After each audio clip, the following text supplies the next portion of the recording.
Hey guys, welcome back to the shop. I have a braze repair job here that I'm getting ready to get started on and wanted to share it with you. And hopefully we're going to be able to tackle this guy and have a successful repair in the end. So this does belong to one of our viewers out in California. And he says that it's a 100-year-old post drill press, something that he had been looking for a long time. Finally found one, made a purchase, and then when it arrived, oh, you know how it goes. You know, it's a sickening feeling when you get your parts in the mail and then you see that they've been broken. It's very unfortunate. We all have dealt with it. I still deal with it on the regular basis. You know, just a couple weeks ago, I got some vices in for the CNC, and the boxes were just shredded on the corner because things have been run into it. So I'm not here to argue at whose fault, who should have done what should have done better. That doesn't matter. But what we can talk about is trying to avoid things like this. If you're selling something like this to someone, you got to do the best you can at protecting the shipment, okay? Building a wooden skid or a box, you know, a box is the best way. Put stuff like this in there and have as much wood, 2x4s and plywood to protect it, because the guys that are running those forklifts in these freight companies do not care about your 100-year-old parts. They don't care what's in there. They're gonna slam these crates around. They're gonna drop things on top of it. They're gonna knock this off of the dock and pick it up like nobody saw them, and you're gonna get your stuff broken, and you know, and you're the victim, and nobody cares about it. So just do your best anytime you ship something out to support it the best you can with plenty of wooden blocks and screws and protecting parts to keep them from being broken the best you can, you know. But those guys running those forklifts will find a way to break things, and they don't care if they do at all. All right, so it's just something that we all have to deal with. I have no idea what kind of condition, what this looked like when it was on the pallet. I didn't see a picture of that, but it's apparent that somebody was careless in moving this around, and something probably got set right on top of it and it broke it, you know. So this is the gear that goes to the post drill press and the center hub for it right here. So you can kind of see what's going on here. That got broken out.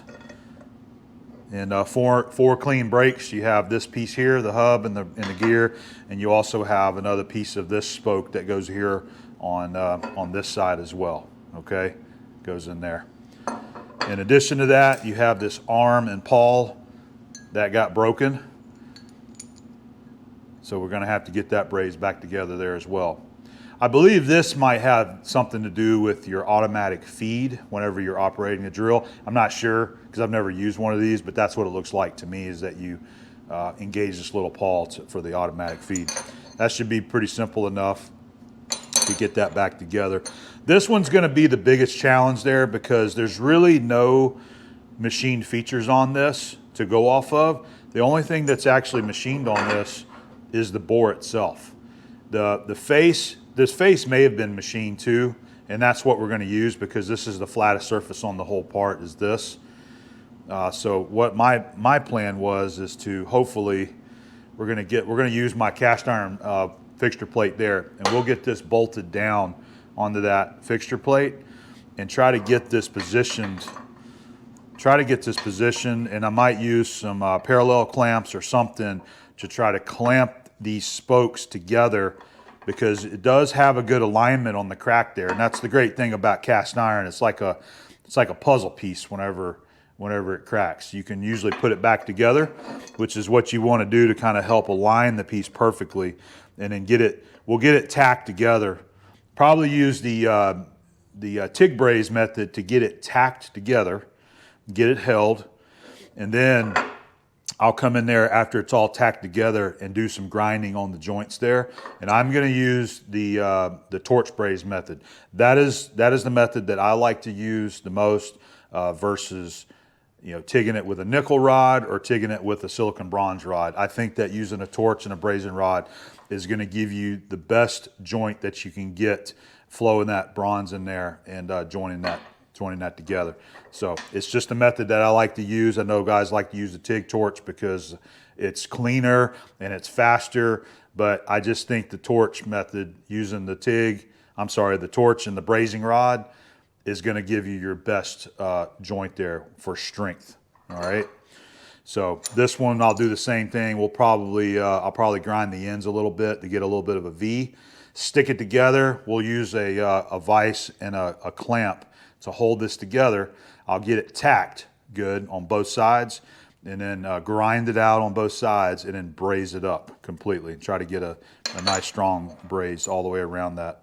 So we've got quite a bit of a challenging job ahead of us, but hopefully we can prevail, and we'll have a good repaired part in the end, and hopefully we'll have a fun video to share of the process as well. This is just my initial setup. So I've got a stack of these heavy-duty washers there just to use as a spacer. And the reason I'm having to space this up instead of just bolting it straight down is because of this feature here on the gear. So I'm having to kind of get it up enough so that when we get it clamped in, that part is not hitting the surface of the plate there. So let's just try this. We're going to get that because this is that's our flattest surface right there, that side. And these 5/8 washers line up pretty good on that hub. And I got another one to go up here. Kind of get it in the middle. And then a flange nut. And we'll get this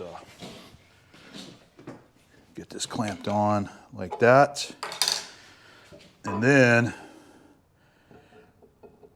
if I can get this held into place, I think what I'm going to do is we'll get some adjustable parallels. You see, like that right there.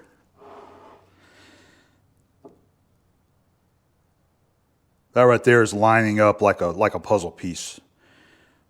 And I think that'll work. So if I can get it held in place, just kind of suspended up in the air like that, I might be able to come in here with some of those toolmaker clamps and get that clamped together to hold it enough for tacking. All right, just getting some preliminary clamping up just to make sure that it's going to work the way I was thinking. So our toolmaker's clamps, they're not going to work because they're obviously way too big to get in there. So I think using a C-clamp style of clamp is actually going to be the perfect clamp for that. I pulled out all of my small C-clamps there. I've got a bunch of them that I bought from the flea market. So I've got a nice little range of sizes that can fit in here. I've got some smaller ones than that. You know, I've got some. We've got some more of these Cincinnati tool C-clamps that can get in here and hopefully get in there and clamp that. May have to come in from this side right there. But anyway, I think we're going to use some C-clamps for that.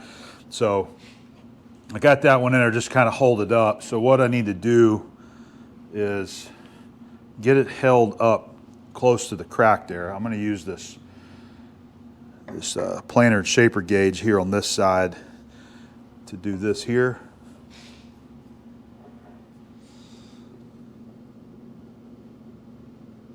All right, so right now we're just kind of eyeballing it, and that's pretty good right about there. All right, there you go. And then we can, I've got some more of these. These are some of my Starrett adjustable parallels that you can take and put in here and use those as parallels as well to hold it up there on the center.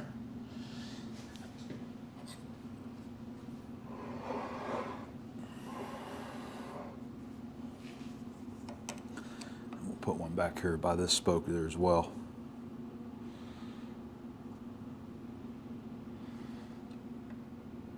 And then that should allow that C-clamp kind of do its thing. But anyway, I'm just kind of showing you what I'm working with right there to get it lined up.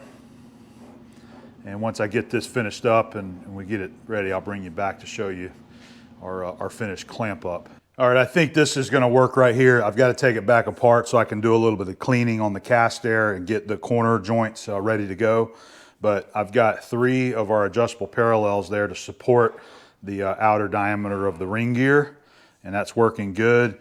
And this side right there, I was able to get these 2 clamps in there to get that pulled up. So I'm using the small cant twist there, and that's working good because it's pulling the 2 halves together like this. It's pulling the crack together, and then the C-clamp is actually bringing them the top and bottom sides even there. So I think it's perfectly lined up because you can barely even see that there's a crack there now. This side, we got it clamped in. So I think the plan of attack would be to go ahead and get these tacked in the best that I can. I'll have to try to get this one tacked there as well. See, you can't even see the joint there anymore, so I need to get this one tacked in. We can't clamp that, so I'm relying on these two spokes to line everything up. All right, the broken piece there, this, I cannot get it to fit in there at the same time of getting it clamped up like this. It just won't quite fit in there. So I think I'm gonna have to leave this one out for now till we get it tacked up, and then do a little bit of dressing on there so that we can get it clamped into place and then tack that one in. So I think that's how I'm going to handle that. So I think this is going to be our fixture set up for getting it tacked and brazed.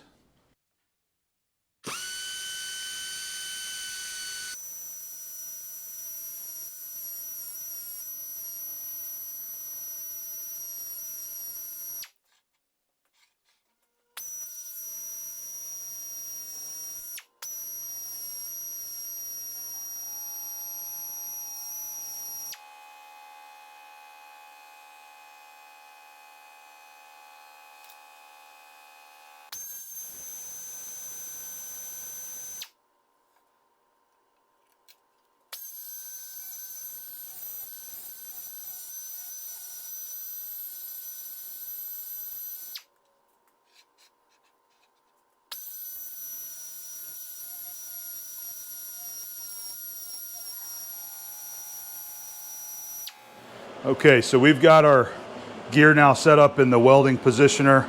This is how I'm gonna hold it there to try to make it the most comfortable position that I can while I'm doing our welding and our brazing. And that way you can see I've got it kind of tilted at an angle. And then of course we can rotate it to get around to each spot that we need to get it brazed. So to start off, like I said, we're gonna use the TIG braze method. So we're using the Everlast TIG welder there. And I am using silicon bronze filler rod. Whenever I do jobs like this, pretty much anytime I like to TIG weld or weld, I usually grab a scrap piece of metal and get the amperage set on the machine the way I want, or the heat range selected the way I want to. So this is a piece of steel, and you can see I got a couple of short beads there that I run, and that's flowed in there good. This is the silicon bronze filler wire that we'll use for our tack welds. In case anybody's wondering, this is it right there. That's the rod that we're going to be using right there to do that. So hopefully this is going to work out pretty good for me, and that is going to get in there and get tacked well. So let's get started on it, see if we can make this happen. All right, here we go, first tack.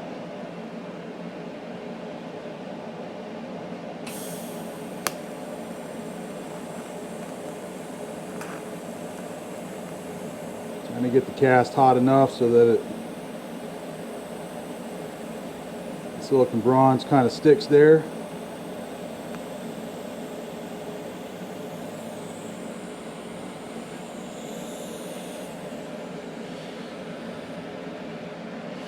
And that is why I don't want to TIG weld the whole thing, because every time I try it, it always ends up trying to melt some of the cast iron and then blends it together with the silicon bronze.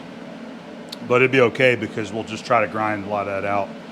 So I've got it tacked. It's just not real pretty. I'm gonna go ahead and try to get this other side here.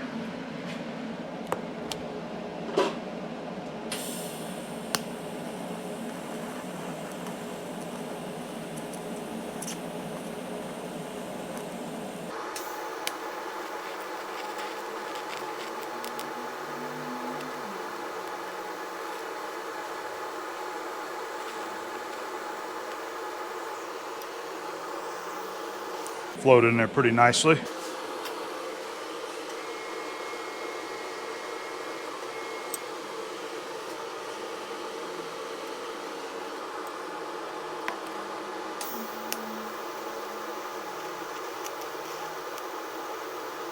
Get some of that heat towards the back of it there. All right, that's better. It's looking pretty good. Just about need magnifying glasses to get in there and see that.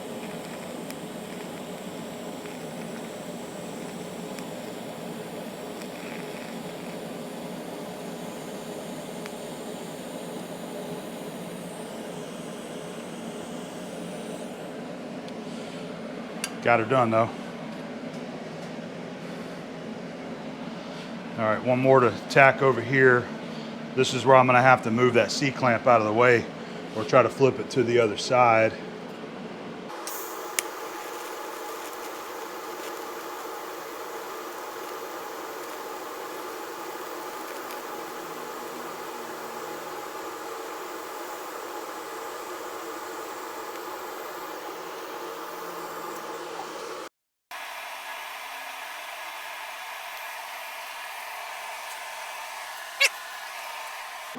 All right, that's going to complete our tacks there, and they're looking pretty good.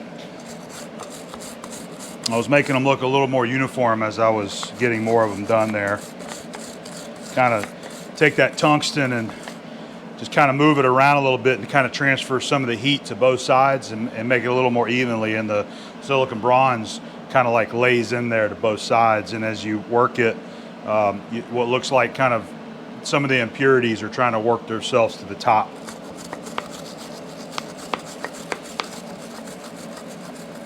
That's looking pretty good. So I still need to go to the mill, drill a hole in there for that other crack that we got to braze up too. So I think that's probably going to be the next step, is to get that hole drilled and then get the grinder and start grinding the cracks out of the spokes so that we can start our brazing. We've got the gear set up in the milling machine. We're going to go ahead and just put that small hole we need to stop this crack from forming. So the crack is right here, and then I've got a little Sharpie mark right there where I think the end of the crack is. So we'll spot it first and then just use a 3/16 drill bit to put a hole through there.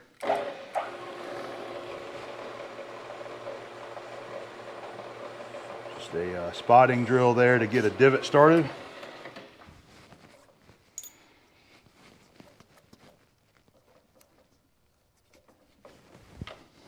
And a 3/16 drill.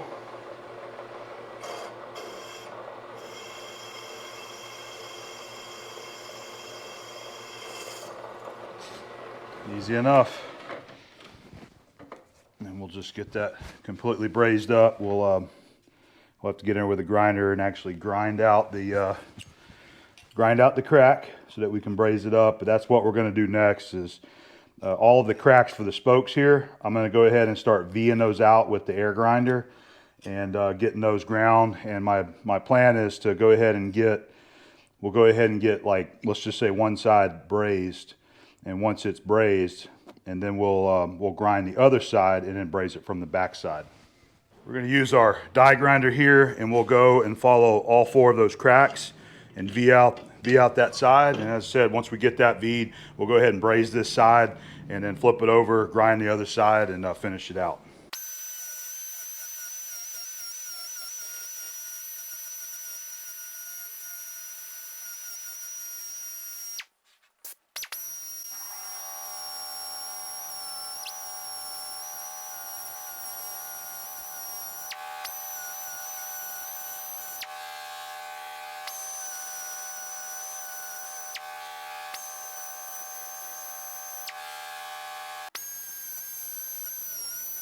You see those sparks coming off the grinder? That's from me TIG brazing it on there.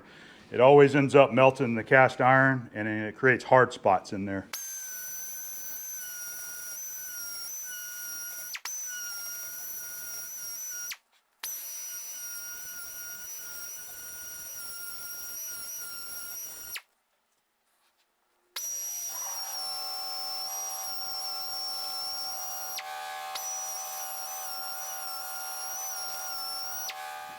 All right, So we've got it ready for our preheat. We're gonna get it warmed up nice and hot first before we start brazing.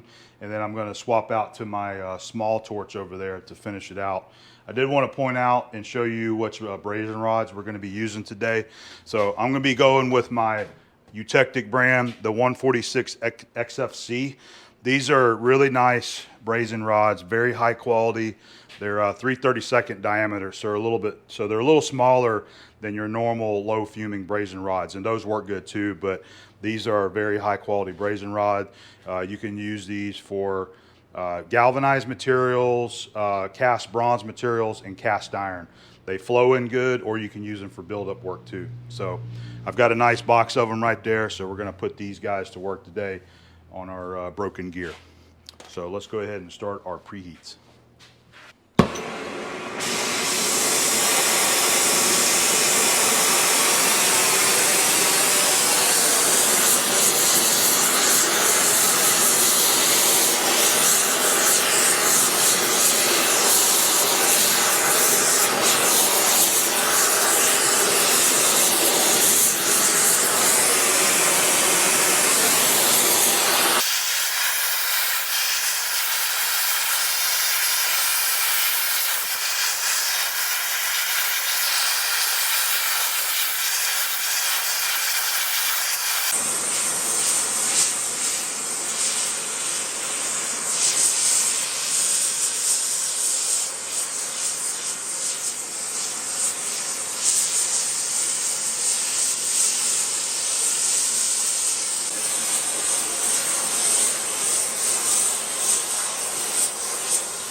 Shouldn't need a lot of heat. Pretty small, thin part.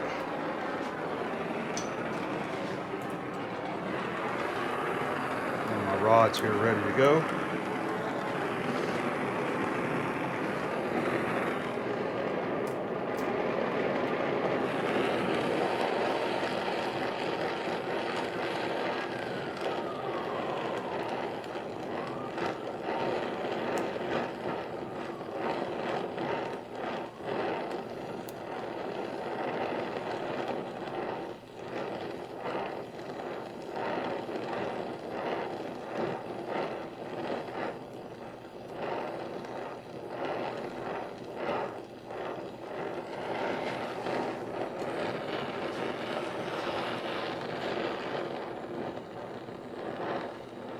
Try to get both sides about equal on how hot it is there.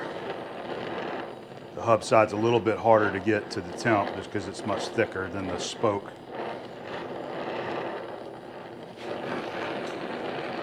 See if we can get it going now. Come on. Okay.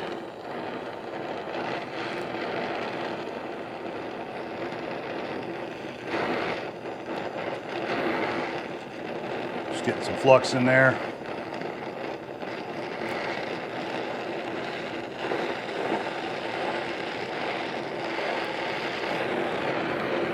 There it is.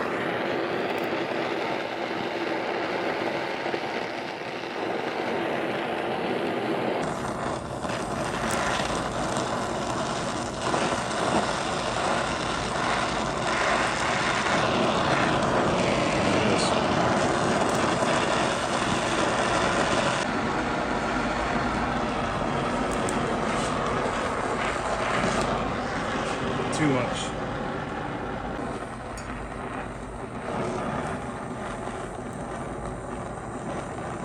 The side is technically brazed, but I want to see if I can get a little bit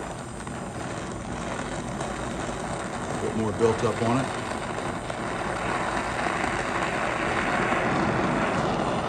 That right there.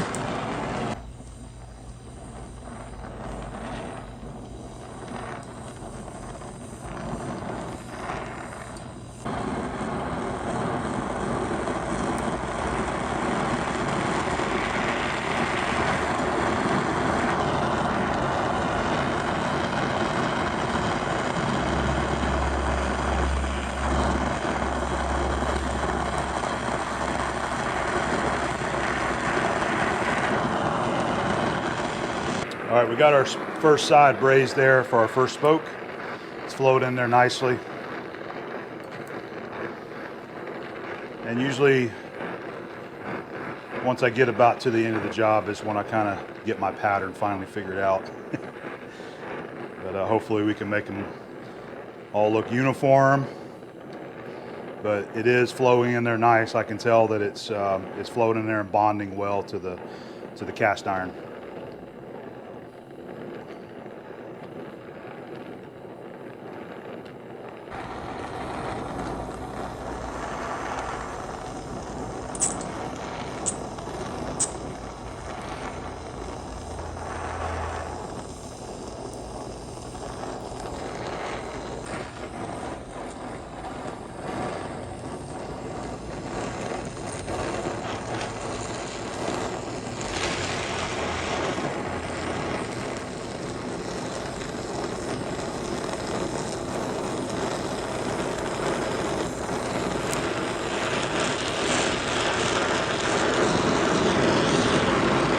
See that?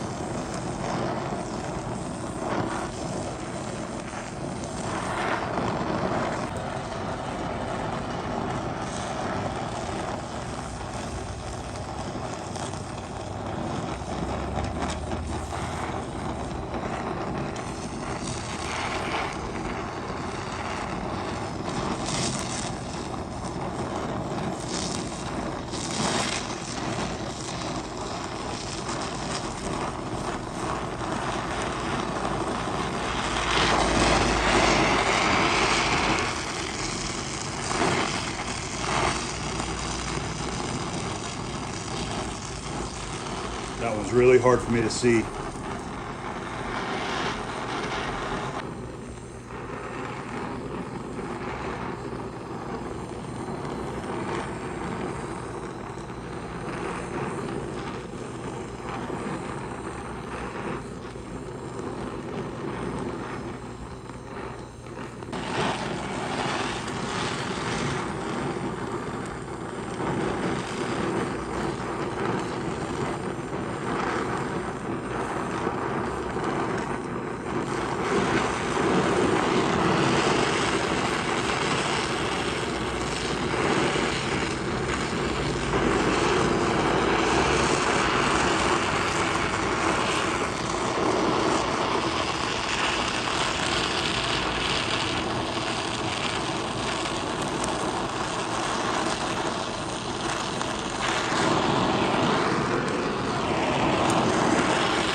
All right, so we've got this side brazed in there, and I think all of the joints flowed in really nice. I was trying to get like a nice uniform shape to the bead, to the build up there, and I think that's going to work pretty good. So it's still scalding hot, so I need to let it cool down a bit, and then I'm going to flip it over and I'm going to ground out the other side before we come back. So it's kind of like a two-stage thing. We'll just reheat it again, get it really nice and hot for our brazing on the other side. All right, so this is the side we just brazed, and I went ahead and V'd out that other crack there where we drilled the hole. I could finally see it on that side there. So I'm gonna go ahead and braze that up, fill that side up, and finish that before we take it out of there and V out and braze the other side.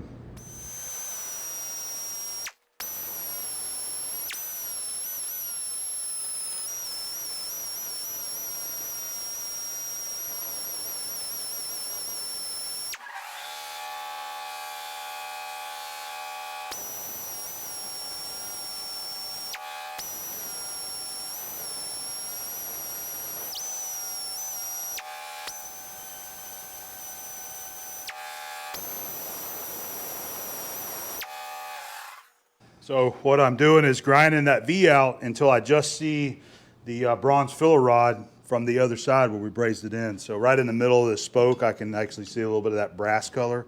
And that's what I noticed over here too. I just tried to get the whole thing where you can see the filler rod where it filled up the V from the back side. Okay, we've got all of the spokes ground out now. Got them ground to where we were grinding into our bronze filler material from the other side. I'm just trying to see if I can get you guys in there where you can kind of see. It's a little hard to tell, but the very bottom of the V there where we ground it out, you can see a little bit of bronze material. That's part of the crack that I didn't get from the first side. And then this second one, the one on the left side there, that's where we drilled the hole.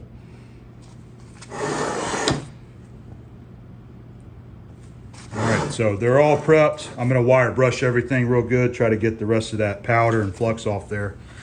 And then we'll set up and start brazing this side together. All right, we get it preheated again.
You can see the filler from the other side flowing in there.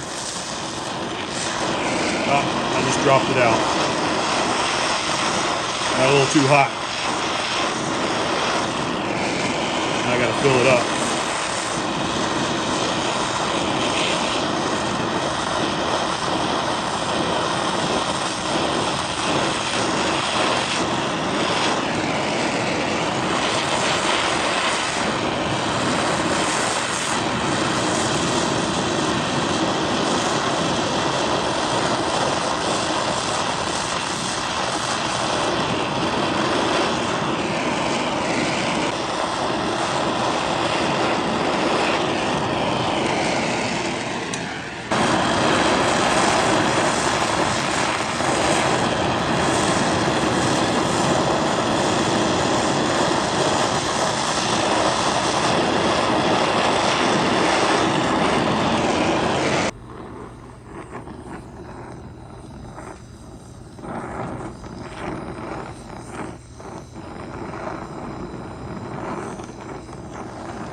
Once I see that filler start flowing into that crack. It's there.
All right, well, all of our brace joints are done, but we discovered another crack along the way. The heat making everything expand. That side of the spoke was probably hairline cracked. We just didn't see it until we put the heat on it, and I think it finally snapped at that point. So I need to go ahead and grind that one out, obviously, and then we'll get that one brazed in. But the joints are flowing together really good. Our Eutectic brazing rods are flowing in there really, really nice. Those are some really nice rods to use, and should provide a really good, strong joint there too. So let me get that ground out, and we'll get that one finished up too.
Here we go.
Using up our drops there. All right, so we just got that one brazed. I messed up on that one a little bit, actually. I had too much heat going in there, and at first it was a little cold, so I could tell that it didn't bond with the bottom on the left half of the joint. So I went back in there again and got it hot, and I could see it flowing in there. And then I had too much heat, and the torch was regulated a little bit too hot, and it was trying to fall through the crack into the bottom. So I think, yeah, I can see like a blob of the brass down there on the bottom there. So I mean, it's just a matter of grinding that out, and then that'll be the last thing. But I just thought I would point that out. I was having a little bit of trouble on that one, but we got her did.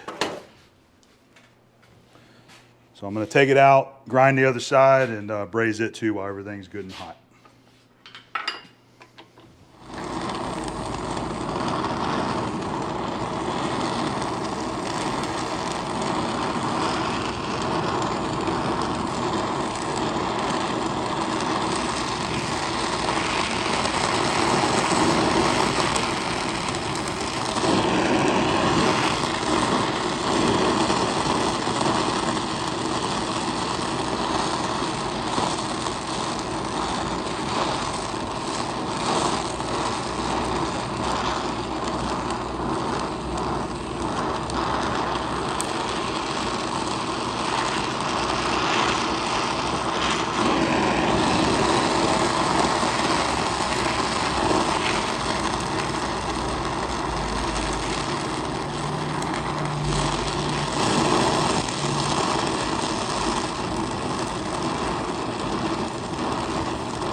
So that's all of the joints there to be brazed up, and it looks pretty good. I think I'm going to have to do a little bit of hand grinding on some of the buildups there to kind of blend them and make them look a little more uniform.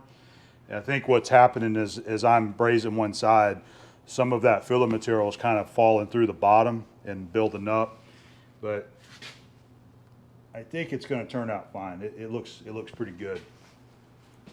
So I think we're going to be through on this minus the cleaning up. So I'm just going to let it cool from here, and then once it's cool, come back here and start cleaning it all up. So we still have that other part, the little arm, the pawl that we got to braze together. So that'll be the next job in line.